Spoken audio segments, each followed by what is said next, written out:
Is this a theory or is this like...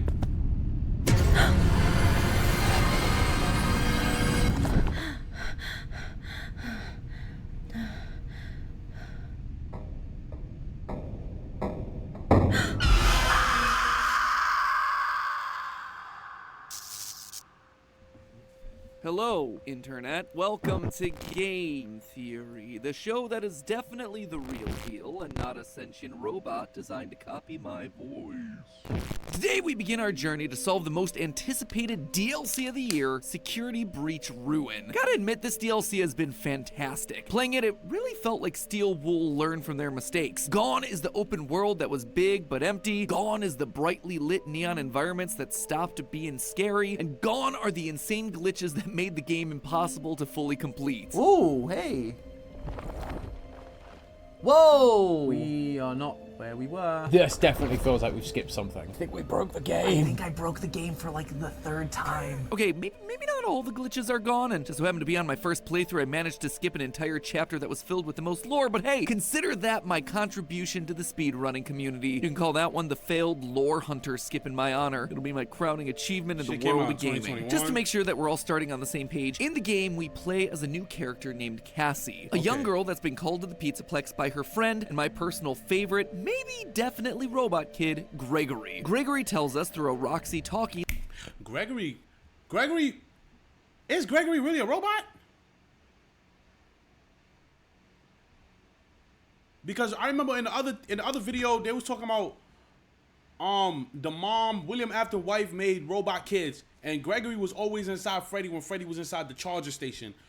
And I'm not gonna lie, if Freddy charging, isn't there like electricity running through him? Wouldn't that fry Gregory up? You feel me? So Gregory really a robot? And why the hell did Cassie think it was a good idea to go to the Pizzaplex to go save Gregory by herself? Why she ain't just call the police? These questions need to be answered. What is wrong with the people in this story?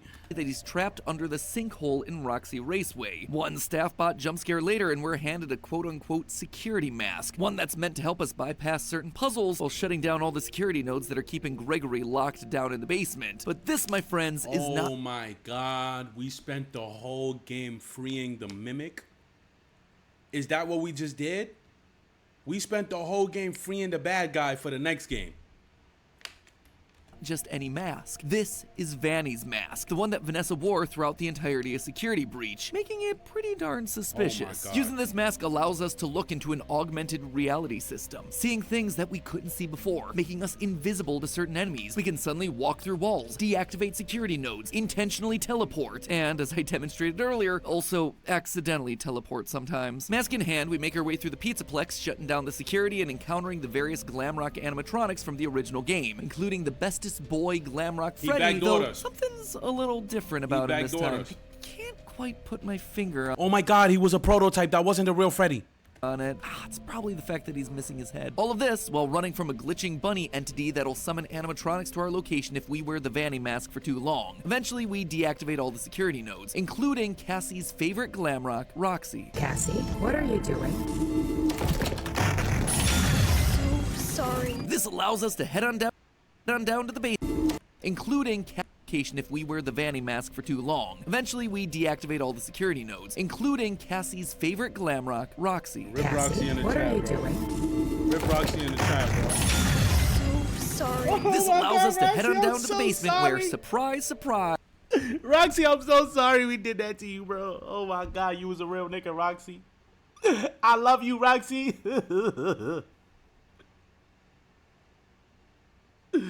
Oh my god, Roxy was a real nigga. Why y'all niggas ain't tell me Roxy was a real nigga, bro? Why y'all niggas? I won't forgive y'all niggas for letting me think Roxy was a bitch.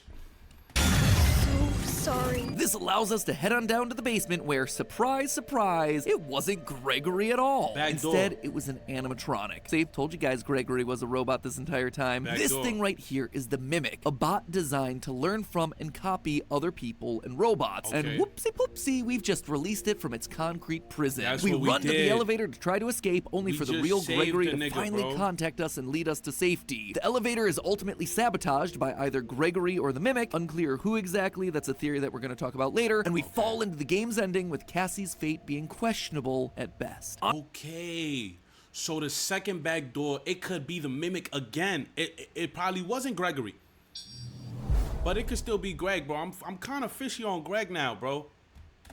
Honestly, there is so much happening in this game. True to form, the fanbase is just tying itself into knots arguing over all the little details. Did Gregory actually betray us in the end? What does the word prototype mean on Freddy's foot exactly? And what ending of Security Breach actually led us to this point in the timeline? Well, good news there, loyal theorists. I believe I have at least the first batch of questions answered. And oh boy, if I'm right, this game is drawn from one of the most controversial parts of the lore, while simultaneously setting us up for some massive reveals later this year. What? So grab your AR bunny masks, friends. We're about to see the hidden truth buried within the ruin. It's unique, and it's the giant yellow best ways possible. Pause a literal Nigga, how much? Yo, get to the video. The link is very fun.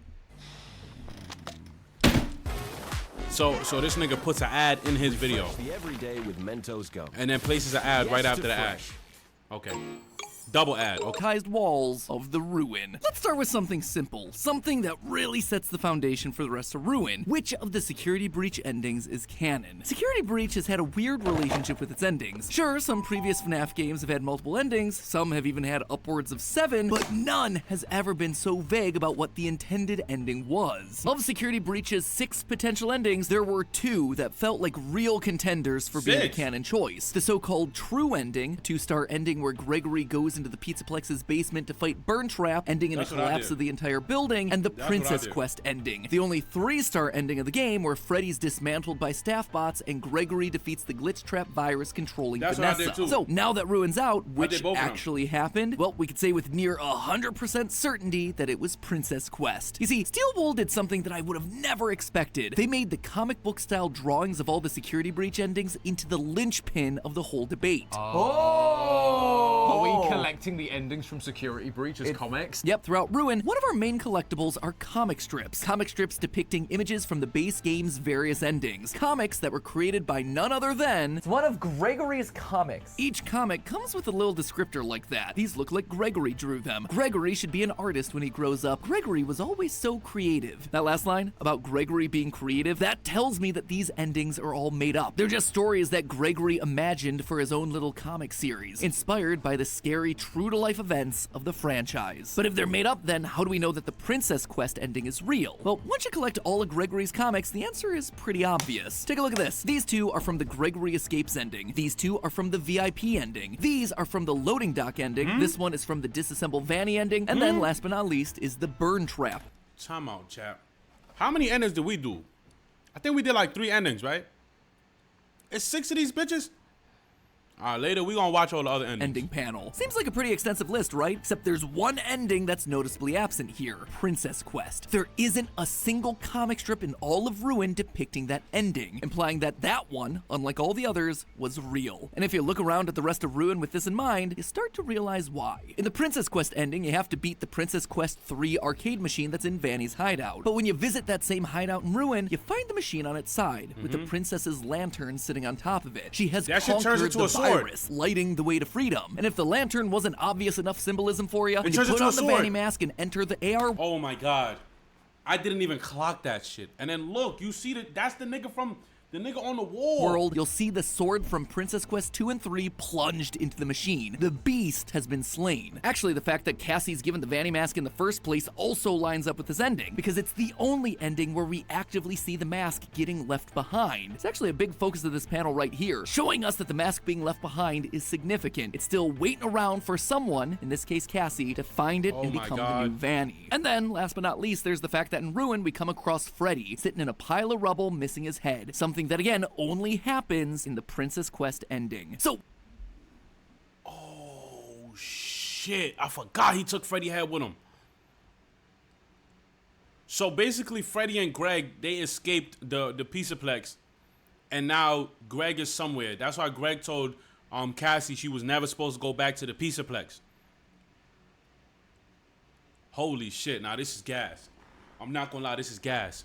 With our canonical ending established, let's just stop right there to talk a These little bit cookies more is about busted Freddy, too. shall Oh we? my In God. Ruin, we come across this headless Freddy, but it's unclear whether it's meant to be our Freddy from Security Breach or not. You see, this Freddy has the word prototype written across his foot, something that is definitely not present in the base game. He also go. has a It's for green you. present hiding in his stomach, something that's awfully suspicious once you consider Security Breach started with Gregory taking an orange present out of Freddy's stomach. This can't possibly be the same robot then, right? This is one of the big debates that's captured the attention of the Faz base. If the Princess Quest ending is correct, then it kinda has to be the same Freddy. It'd be very highly coincidental if not. So how then do you explain all these new features? Well, first, I think it's important to call out that design updates between games, it is nothing new for this franchise. Probably the best known example of this is the evolution of Springtrap in FNAF 3 to Scrap Trap in FNAF 6. Nah, William word. Afton's basic anatomy, it is nothing alike, despite it word. being the same dead body in the same rotten suit. Even in this word. game, Candy Cadet, complete overhaul between his first appearance and now. Or just take a look at any of the other animatronics. Their endos are real different to the ones at Word. the end of Security Word. Breach, and yet each and every one of them has suffered the exact same damage that they did in the previous game. But one detail that can't be replicated is something that I think a lot of the community has started to overlook, something that can't be denied, and it all relates back to the Vanny Mask. We're told that this mask is known as the Virtual Augmented Neural Network Integration Unit, or Vanny. As the name implies, it allows us to use augmented reality to physically see and access the neural network, that's just a fancy name for AI, controlling the Pizzaplex. Throughout the game, we use this ability to make fences disappear, access security nodes, and teleport from location to location. That much is obvious. What's less obvious, though, are how the various endoskeletons behave while we're wearing the mask. As we pass most normal endoskeletons in the game, we see them wrapped in swirling pink code. This shows that they're connected to the network. They're Okay. being powered by the AI system in charge of the Pizzaplex. Okay. Now, when Cassie has the Vanny Mask off, they'll start chasing us. That's because we're suddenly visible to them. We're just a kid. We're a target. But notice what happens. They wasn't chasing me like that. Did my game glitch? Because them niggas was not even a problem. They didn't really chase me at all.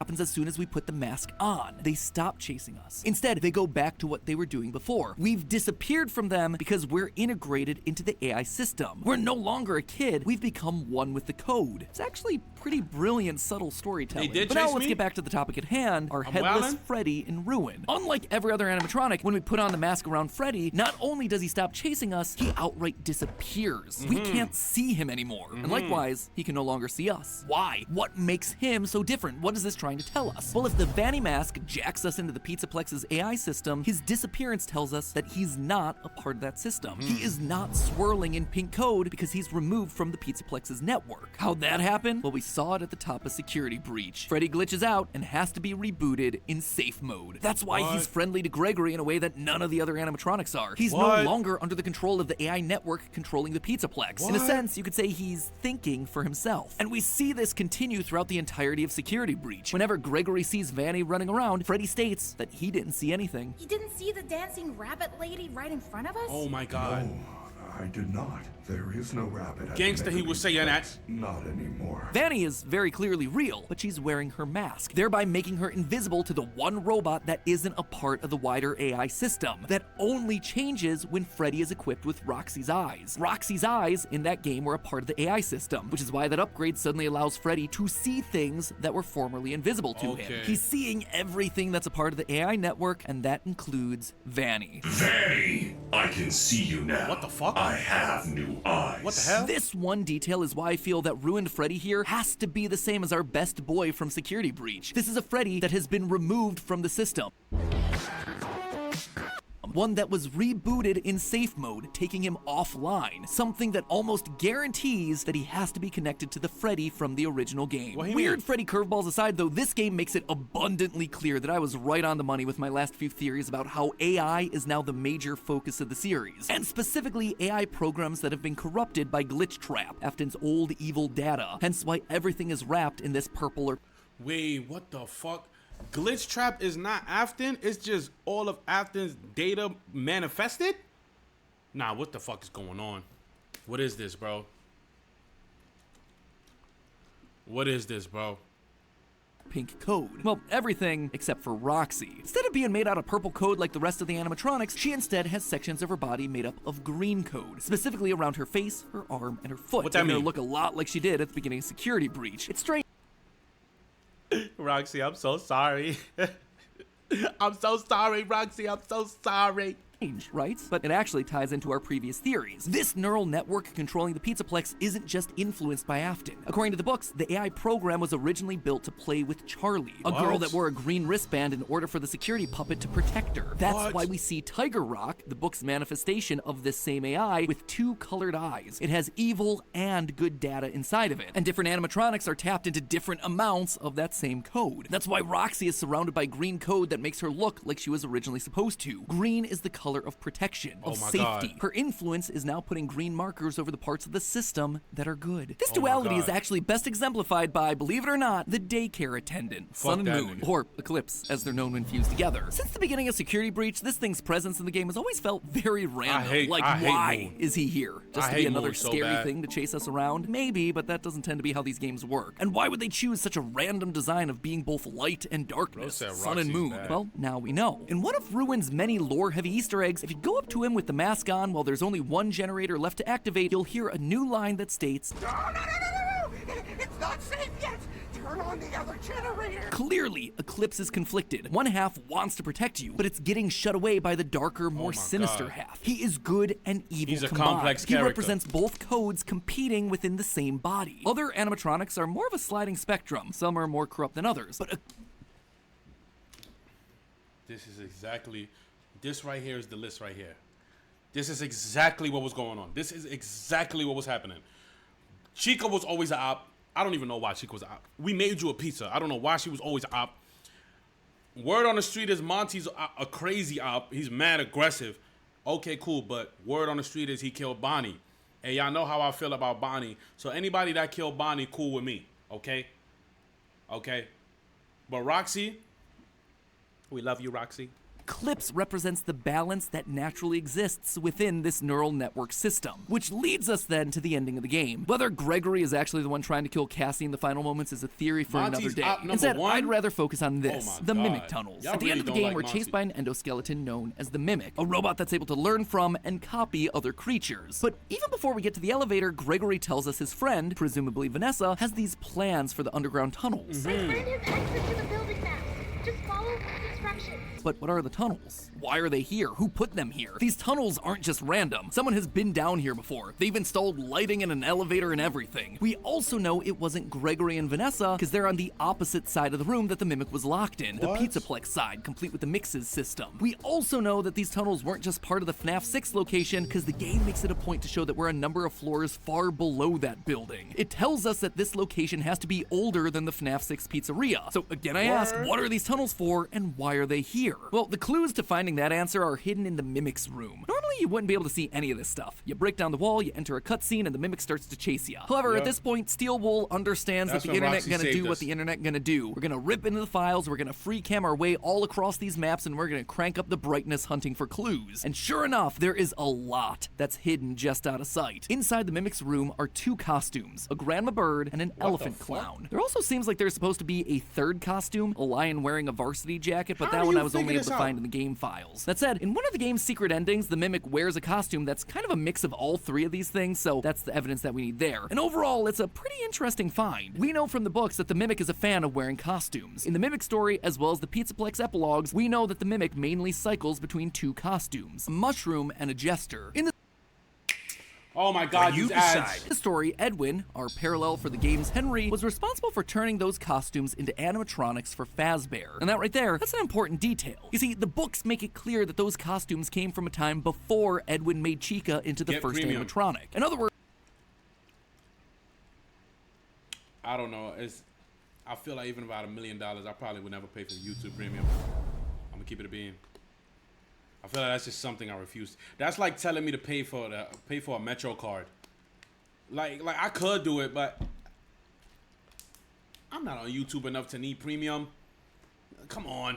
These off-branded characters like a jester and a mushroom predate practically everything else that we see in the games. They come from a time before the core lineup of characters was officially decided. When Edwin disappears after the death of his son, Fazbear Entertainment goes to his abandoned home and reclaims all of their property. The Mimic, the costumes, everything. Think this is only specific to the books? It's not. I suspect that we've been hearing about these costumes ever since Night 4 of Fnaf 3. What? No replacements arrived. you will be expected to wear the temporary costumes provided to you. Keep in mind that they were found on very short notice, so questions about appropriateness/relevance should be deflected. But that's not all. On your way down to the FNAF 6 location, we find ourselves in a massive cave system full of bioluminescent mushrooms and waterfalls. Yeah, this I remember immediately that. felt weird to me. I mean, it is the first time that we've ever been in a place like this. A place that is outside of a building location in this franchise. So why now? Why this particular setting? Why why such my a beautiful flashlight turned cave off? with such specific details? It's odd because we've never seen anything like this in the entire series. Well, almost never. In the second novel, The Twisted Ones, as a friendly reminder, that's the one where the main character gets vored by an animatronic in the end. Good memories had by all. When Charlie awakens from being trapped inside one of the twisted animatronics, she finds herself inside of an old Freddy the hell Fazbear is pizzeria. Charlie? As she explores, she too discovers a cave system with, wait for it, glowing mushrooms and a waterfall. Is that What does it Afton? mean? Well, the more I looked into it, the more I realized the strong parallels between Ruin and the original novel trilogy. In both cases, we follow a young girl who's looking for a boy the same age as her that goes missing. She finds an old pizzeria buried below a mall, and when she goes down there to where she believes the boy's calling from, it's revealed to be a trap. Am I saying Cassie is Charlie? No, I might one day, but for now I'm still mulling that one over. But I do think that there are clear connections between this game and those books that are directly being called to our attention. And what's the primary location for the final book in the series? The location where this story finally comes to its ultimate conclusion? Circus Baby's Pizza World. Look again at the costumes that we see in the Mimic's room. An elephant, clown, and a lion. Both animals that are commonly associated with With a circuses. circus. The grandma bird actually looks a lot like a crow to me with its wide yellow beak and its dark blue coloring, which again reminds me of the Disney film Dumbo, another circus-based film that stars crows and an elephant attraction. The elephant is even wearing a clown outfit, for crying out loud. It is practically screaming at us that these costumes were designed to be mascots for circus babies. It's why when they were brought into Fazbear's as backup costumes like Phone Guy said, their relevance was questioned, because Fazbear never had a circus theme or revealed any of these sorts of characters. They were Williams from a long time before. But that's not all. Throughout Ruin, there are secret plush baby rooms where the dolls troll you, and a whole suite of plush baby AR collectibles that specifically call out how weird it is that these things are here. This is Yo, what the hell?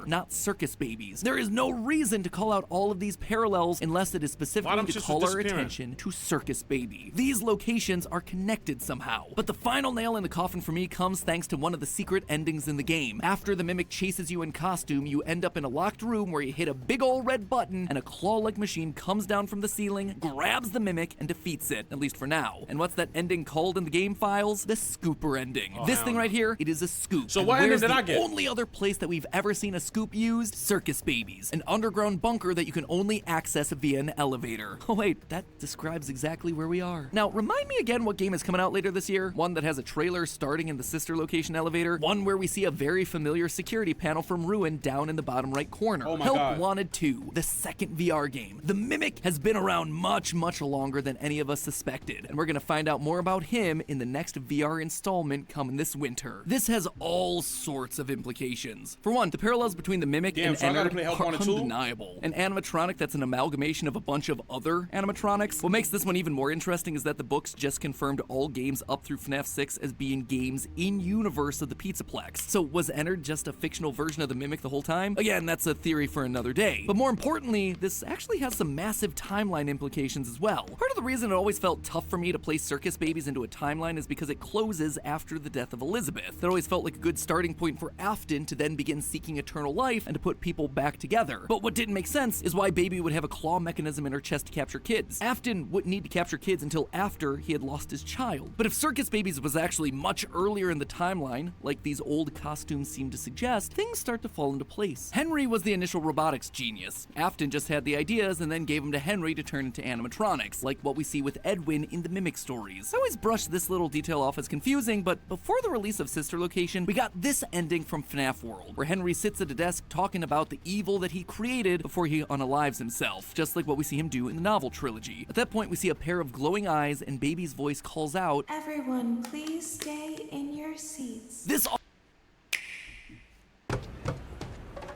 Did this nigga purposely put this many ads in his video? all implied that Henry was the creator of Baby, not William, despite Afton's way name that I being had the that one on the many ads in a copyright. 20-minute But now video. I think we have an answer that solves all of this. William went back to collect his costumes after Henry's disappearance, just like what we see happen in the books. When he does this, he also finds the Mimic program, deciding to use its programming and technology for his own creations. The Funtime animatronics, who can do what? They have the ability to mimic voices. What We the see Baby fuck? doing the exact same thing in Sister Location when she mimics the voice of Elizabeth to try and lure Michael to his death. I suspected in my last theory that Baby was still at play here. That's why Tiger Rock's eyes are blue and green, Elizabeth and Charlie. And given everything that we just talked about Who the hell today, is I have no Charlie? doubt that this is still very much the case. How it's gonna play out though, we'll have to see in Fnaf VR 2 later this year. Obviously, there's gonna be more to cover. Oh my god, this nigga didn't say nothing about Roxy, bro. Okay. What Roxy was really trying to say in Ruin's ending?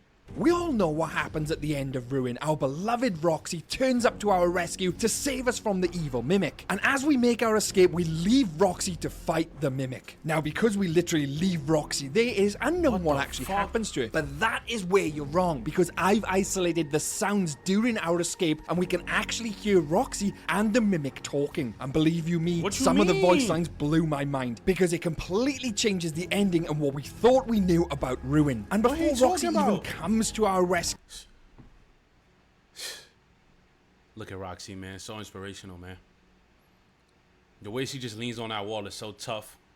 in that legendary Mimic scene, we know she was deactivated and stuck under a forklift. But if we look at the environment around her, that'll tell us the complete story we need. We can clearly see a recharge station destroyed. We see a massive blue shipping crate, and the way the forklift is positioned tells us only one thing would have happened, or so we think. Looking at the crate, it clearly looks like it's falling from somewhere, and either the forklift has come out of that blue crate because the doors are open, fallen on Roxy, or the forklift was driven into her. And let's not forget, Roxy is missing her eyes. She could have easily hit something, dislodged the shipping crate from above, it slides, hits the ground in an awkward angle, doors open, forklift comes out, lands on top of Roxy. The environmental storytelling clearly tells us that, but what it doesn't tell us is how Roxy seemingly reactivates and then has the power to remove this forklift off the top of her. And I haven't even got into the secret dialogue with the Mimic yet. Now, to me, we don't see animatronics reactivate after they've been deactivated. Look at Glamrock Bonnie, for example. What the fuck?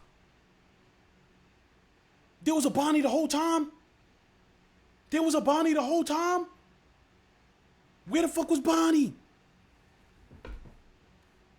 He was completely deactivated. We don't see him just miraculously come back to life and reactivate himself. So that tells me that something else is happening with Roxy. We know she isn't out of power. That isn't an issue. But how would she have turned herself back on? Well, some people might be thinking, well, it was simple. She just completely rebooted herself. Well, that doesn't make sense because we completely deactivated her. And it's not as if we remotely did it. I mean, we physically was there deactivating her with a wrench. We did. It wasn't done via Wi-Fi or by remote. We were physically there deactivating We her. shut So her the only down. way she was going to turn back on is if someone or something was there and physically activated her. And not only that, there's something else we're completely Freddy head forgetting. next She to her? couldn't remove the forklift on her own when she was there. She was struggling. There was no way she was lifting that off. We see that in the game. So how was she then able to do it after she seemingly rebooted herself? There's only two possible explanations here. One that? is that Roxy seemingly becomes possessed. Now, I'm not going to go into By detail what? on who the soul is or how that's even possible, because I did it in this video here. But in a nutshell, that would then give her the strength, the ability to reboot,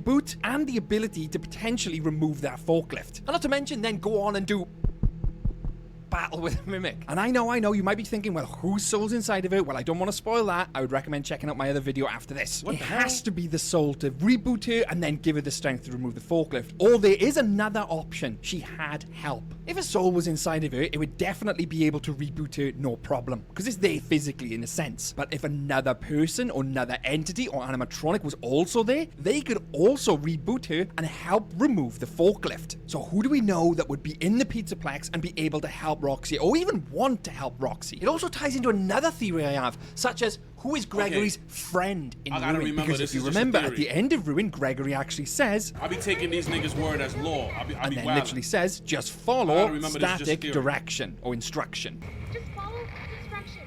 And if you slow the static down, you can clearly hear a S at the end of the static, which would either mean follow his direction or follow Mike's direction.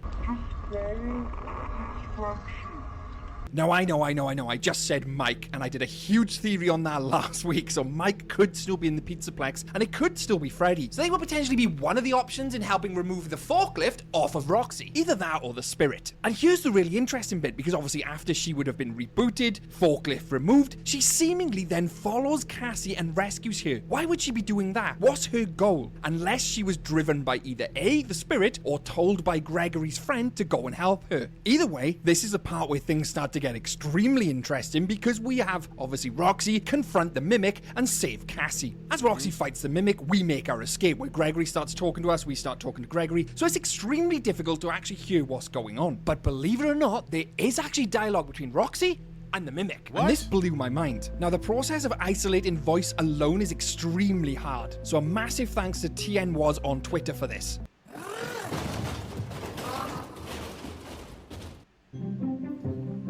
I'm kind of a these deal fucking hunter. ads. These fucking ads, they know what they're doing. These ads are rage baiting me. To me, this is absolutely huge, and I'm sure you've picked it up as well. Throughout that, we hear the Mimic actually starting to mimic Roxy. What? Now, at around 7 seconds in, we hear "Still Too Weak, huh?" To me, that sounds like Roxy. But then at 21 seconds in, we hear what presumably sounds like Roxy say, "Give up." That's her original voice line and sounds exactly like her. But then at 26 seconds in, we hear "Give up" again. Give up. And that to me is clearly the Mimic. The Mimic starts literally mimicking Roxy. The Mimic then says, "You can't win." You can't. It's clearly the Mimic's voice. And this is the really interesting part, because towards the end we hear Roxy roar, then gasp, with a huge loud thud. The fighting then stops. Holy shit.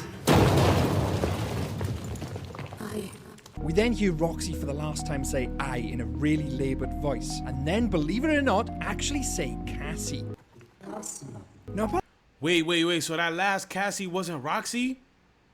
That could have been a Mimic too? Oh my god, the Mimic. I ain't gonna lie, the Mimic is OP. The Mimic is OP as fuck for that. I don't know if Greg backdooring me. I don't know if Roxy talking to me. The Mimic is fucking OP for this shit, bro.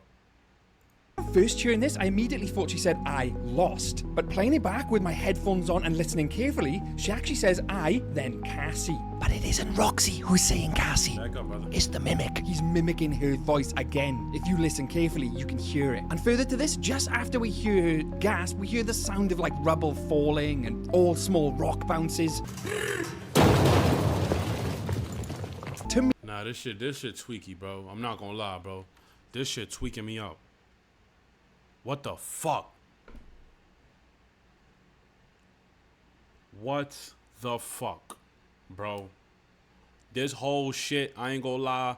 This whole story of Five Nights at Freddy's, bro. This shit, I don't know how I got wrapped up into this bullshit, but now I can't get out. Now I want to watch every video ever, bro.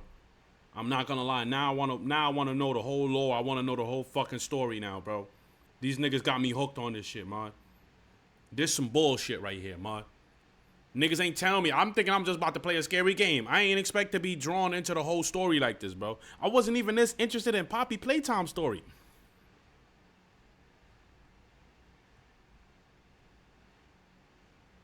Bro, this some bullshit. They got me. Oh, man, they won't let me go. What the fuck? I gotta watch another video. What actually happened? I'm gonna watch this one. Guys, Rexter here, and welcome back to a brand new Fnaf Security Breach Ruin video. In today's video, we will discuss the question everyone on the internet has been asking. What happened to Cassie at the end of Fnaf Breach Ruin? So my theory here is quite simple. I believe that Gregory couldn't allow Cassie to escape the Pizzaplex, mainly because she is now the one and only thing. Did I ever finish off Monty? I don't remember killing Monty. I don't even really remember killing Chica. Where the fuck happened to those two? Connecting William Afton from the digital world to the physical world. And he just can't risk her becoming possessed or allowing him to transfer to another character. Similar to the way that he did Vanny. And I believe Gregory knows that it's a little too late for Cassie at this point. You see, her brain is already connected to the Vanny network, And with the MXES completely out of the picture, Gregory knows that unfortunately, William has full control over the entire network again. Thus leaving Cassie compromisable and vulnerable to manipulation from Glitchtrap. So unfortunately, Gregory has one choice and one choice only. He has to trap Cassie in the Pizzaplex, thus giving us the ending of FNAF Security Breach Ruin as we know it. So did Gregory backdoor me or not, bro? Niggas telling me it's the Mimic, niggas telling me it's Greg. What's going on, bro? The ties to the elevator and allowing her to fall down to the very bottom. Now, of course, we need to play devil's advocate here. What if the voice in the elevator wasn't actually I did Gregory? get Monty over there. And of course, a lot of you guys have been leaving comments that it sounds glitchy and it doesn't necessarily sound exactly like Gregory. And I'll go ahead and entertain this. Let's say it wasn't Gregory and it was actually the Mimic. For one, how could he cut the lines to the elevator? Especially since the last time we see him, we chopped his arm off in the elevator shaft, leaving him at the elevator entrance. So let's say he had enough strength in one arm to slash the wires to the elevator and bring it down. Why would he even waste the time pretending to still be Gregory on the intercom? Why wouldn't he just slash the wires, as he was already chasing us to begin with, and we know he has the capabilities of pretending to be Gregory. There's no secret at this point. We know who he is, and we know what it's capable of. So I think it's useless at this point to even pretend to be Gregory. Okay. Don't waste the time, bro. Just cut the wire. Now, of course, I know a lot of you don't want Gregory to be evil, and I don't necessarily think he was just because he cut the lines to the elevator. I mean, think about it for yourself. You have to choose one friend or the rest of the world. If Gregory risks letting the Mimic or William Afton, whichever you believe is the case, escape the Mega Pizzaplex, everybody can be in a whole realm of danger. Now, of course, what happens next is Cassie begins to plummet to her death. Having the elevator wires cut, she just continues to fall. No way Cassie died. We do know at the end of FNAF Security Breach Ruin, as it begins to fade to black, we hear Roxanne's voice saying Cassie. What exactly does this mean? Well, for one, Cassie obviously did not die when she fell to the end of the elevator shaft. And for two, Roxanne, Beautiful Wolf, is still alive and kicking. So what does this mean for Cassie in the next game? Well, my theory is that Cassie will very much be alive in the next FNAF. I love you, Roxy. And she will be our playable character once again. I believe we're going to start off at the bottom of the Pizzaplex, slowly ascending up and finding more and more answers to the lore along the way. For one, who is the actual antagonist of FNAF Security Breach Ruin? Nigga, what the fuck? Is it William Afton? Is it the Mimic? Or is it something much more sinister? If you ask me, I think Steel Wool has a lot more tricks up their sleeve. And I believe this whole Vanny network is going to come into play a lot more in the next game. You see, I believe that the majority of the next game will be spent in the digital realm. And I'm still open to the possibility that we can actually split time between two different characters in the next game. One showing the perspective of Cassie inside of the Mega Pizzaplex, and the other showing the perspective of Gregory on the outside. Then again, who knows? Maybe Steel Wool wants to throw us a dark twist and make Cassie the new villain or Vanny. How ironic would it be if Gregory actually had to come back to save her? Now, of course, this is a lot of theory, and I really would like to... Nah, word of my mother, this shit wild. Word of my mother. So basically, all right. So I'm playing, next game I'm playing is the Mimic game. I gotta play the Mimic game to continue the story, right?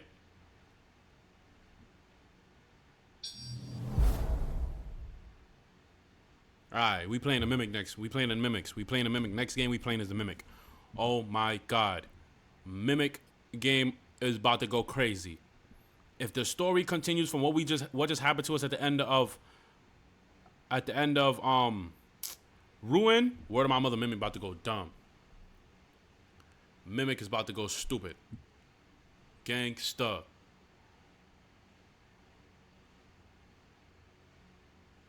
Holy shit.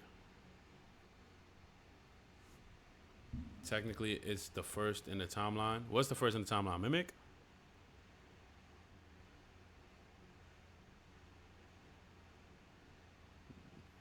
There's a theory that Greg is Chris Afton.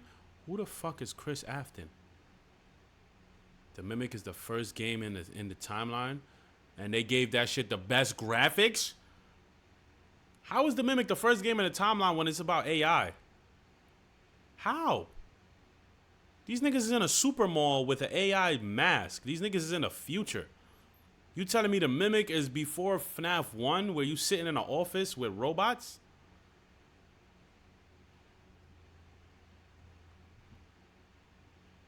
What the fuck? So what year is the Mimic in? Cause you talking about the security breach timeline, or you talking about the whole FNAF timeline? What are we talking about? We talking about security breach or the whole FNAF?